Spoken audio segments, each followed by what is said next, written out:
आज हम बात करते हैं पाकिस्तानी फास्ट बॉलर शाहीन शाह अफरीदी की।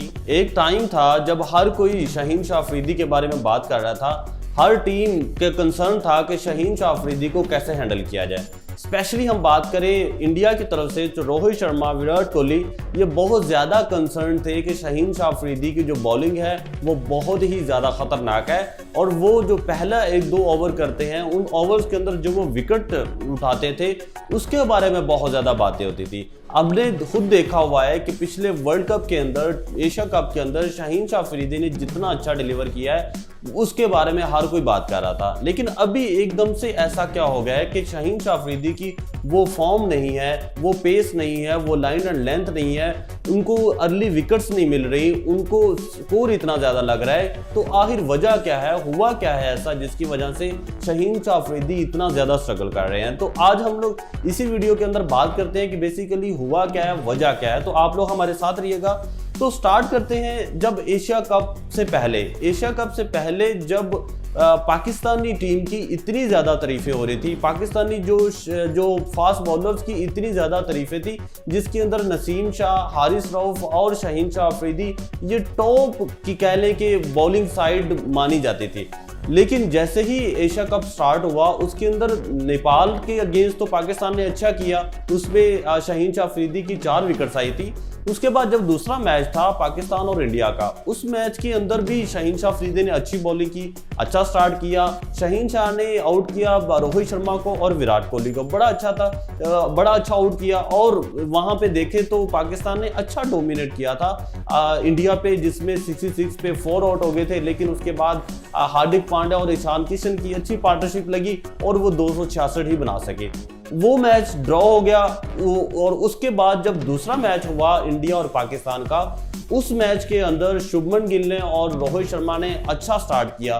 तो जैसे ही उन्होंने डोमिनेट किया, जैसे ही उन्होंने अटैकिंग क्रिकेट खेली पाकिस्तानी पेसर्स के अगेंस्ट, तो साथ ही जो शाहीन शाह अफरीदी और जो दूसरे 2 बॉलर से उनकी जो लाइन एंड लेंथ वो वाकई ख़राब हुई।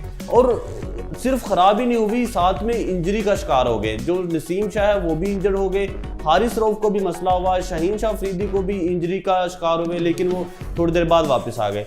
उस मैच के अंदर तीनों फास्ट बॉलर जो हैं उनकी बहुत ज़्यादा कुटाई हुई, बहुत ज़्यादा उनको स्कोर लगा और उनको देखा जाए तो 350 स्कोर बना लिया था इंडिया ने, 356।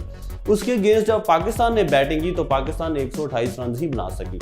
तो बहुत ज़्यादा उसी वक्त कंसर्न हो गए थे कि आखिर ऐसा क्या हो गया है कि एकदम से पाकिस्तानी जो बॉलर हैं वो इतना अच्छा कर रहे थे तो एकदम से वो ढेर हो गए। तो खैर सोचा कि ये वाला अटैकिंग मोड में खेलें तो अगले मैच के अंदर कमबैक करेंगे। अगला मैच था श्रीलंका के साथ।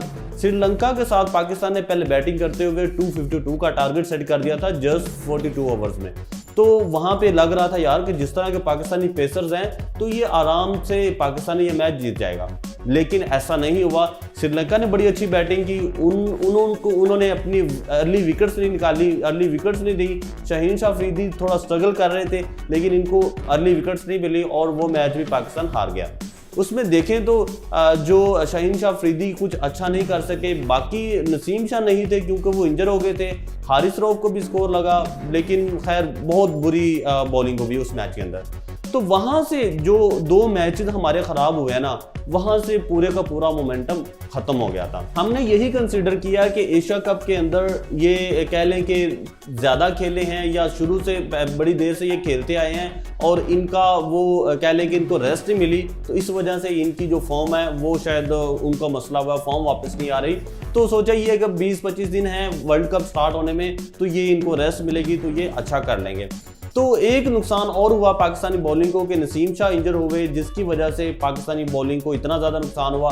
और जब वर्ल्ड कप स्टार्ट हुआ, वर्ल्ड कप के पहले 2 मैचेस के अंदर लग रहा था कि पाकिस्तानी जो बॉलर हैं वो अपनी रिदम में वापस आएंगे। यहाँ पे आपको बताते चलें कि नसीम शाह जब इंजर हो गए तो उसको रिप्लेस किया गया हसन अली के साथ। तो अब हसन अली, हारिस रऊफ और शाहीन शाह ये 3 बॉलर्स सेलेक्ट किए गए पाकिस्तान के अंदर।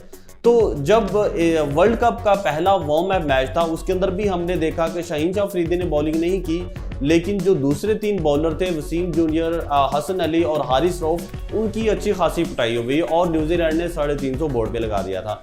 और इसी तरह बात करें तो दूसरे मैच में ऑस्ट्रेलिया में, उसमें शाहीन शाह अफरीदी ने जरूर खेला, 6 ओवर करवाए, लेकिन कुछ ज़्यादा अच्छा नहीं कर सके। हम ये कंसिडर कर रहे थे कि अगले मैचेस अच्छे हैं तो उसमें ज़रूर कम बैक करेंगे। अगला मैच था नेदरलैंड के साथ, वर्ल्ड कप का नेदरलैंड के साथ पहला मैच था। उसमें शाहीन शाह अफरीदी ने करवाई बॉलिंग, लेकिन इतनी अच्छी नहीं कर सके।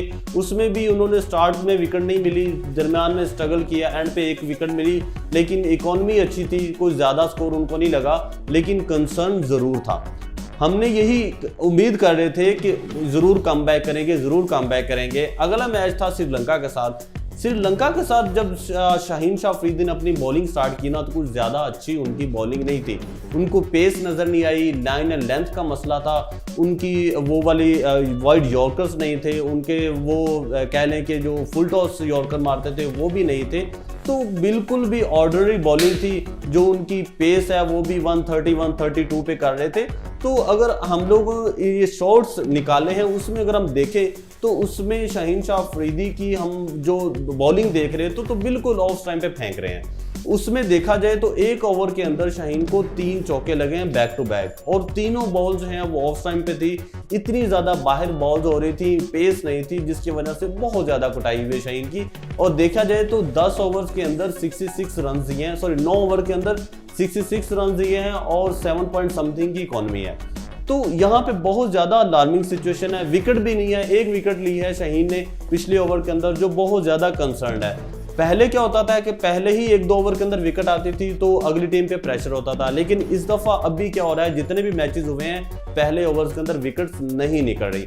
अगला मैच है इंडिया के साथ, तो बहुत बड़ा कंसर्न है कि अगर शाहीन की यही फॉर्म रही तो क्या होगा। तो अगर अब हम बात कर लेते हैं कि आखिर वजह क्या बनी है, तो जब मैच हम बात करें कि इंडिया के साथ जब मैच हो रहा था, जिसमें इंडिया ने 356 मारा था पाकिस्तान को, उस मैच के अंदर शाहीन इंजर हुए थे। नसीम शाह बॉलिंग कर रहे थे शुभमन गिल के कैच पे, तो शुभमन गिल का कैच शाहीन के पास आया, इन्होंने कैच करने की कोशिश की, लेकिन वो कैच नहीं हो सका और उनकी वहाँ पे इंजर हो गए हाथों की उंगलियों पे। वहाँ से शाहीन शाह की जो फॉर्म है वो ख़राब हुई है, या वो वहाँ पे इंजर हुए हैं। उसके बाद अभी तक शाहीन शाह अफरीदी अपनी फॉर्म में वापस नहीं आ सके, उनकी वो लाइन एंड लेंथ नहीं रही।